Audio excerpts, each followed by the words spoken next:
আসসালামু আলাইকুম। চলে আসলাম আরেকটি ছোট্ট শর্ট ভিডিও নিয়ে। সো আমরা আজকে আছি কাম্বোডিয়াতে। সারাদিন অনেক ঘোরাঘুরি করার পরে রাতেবেলা বের হলাম একটু খাওয়া দাওয়া করতে, এবং আমরা যে হোটেলে আছি আশেপাশে একটু দেখতে যে কি অবস্থা আশেপাশে। তো ভেবেছিলাম যে রাতেবেলা হয়তো নীরব হয়ে যাবে, কিন্তু না, বের হওয়ার পরে দেখলাম যে আসলে মোটামুটি লাইটিং চলতেছে আমাদের হোটেলের পাশেই। তো আমরা ওইদিকে হেঁটে যাচ্ছি যে ওইদিকে কি আছে। আর হ্যাঁ, বলে রাখি, কাম্বোডিয়ায় কিন্তু এই যে এরকম সিএনজি চলে, হ্যাঁ, এই সিএনজিগুলো চলে। আমার কিন্তু মোটামুটি ভালোই লাগতেছে। মনে হয় সামনে বেশ কিছু বিনোদনের জায়গা বা রেস্টুরেন্ট বার আছে।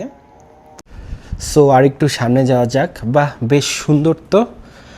আসলেই মনোরুগ্ধকর এবং রোমাঞ্চকর পরিবেশে চলে আসলাম। আমি ভাবতেও পারতেছিলাম না বা বিলিভ করতে পারতেছিলাম না যে কাম্বোডিয়া মানে নাইট লাইফটা এত ভালো হবে। তো আমরা একটু সামনের দিকে যাব, দেখি কি কি পাওয়া যায়। দুই সাইডে কিন্তু অনেক রেস্টুরেন্ট এবং বার, এবং বেশ জাঁকজমক। এখন কিন্তু বেশ অনেক রাত, প্রায় 10টা 11টা বাজে এই দেশের লোকাল টাইমে।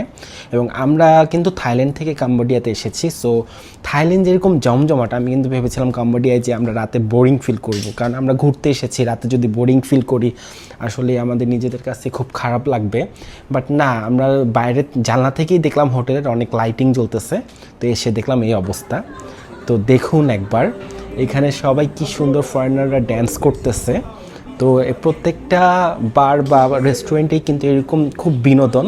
তো আমরা যেহেতু খেতে আসছি, সো এখানে ওরা একটু ফান করতেছে, ডিজে চলতেছে, বেশ ভালো লাগতেছে। অনেক বেশি ক্রাউড নাই, আবার আলোকিত আছে, সব মিলে খুব ভালো লাগতেছে। তো আপনারা যদি কখনো কাম্বোডিয়াতে আসেন, আমি রেফার করব যে আপনারা এই প্লেসটাতে অবশ্যই থাকবেন, তাহলে আপনারা এরকম কিছু নাইট লাইফ দেখতে পারবেন। সো এই পর্যন্ত, বাই বাই।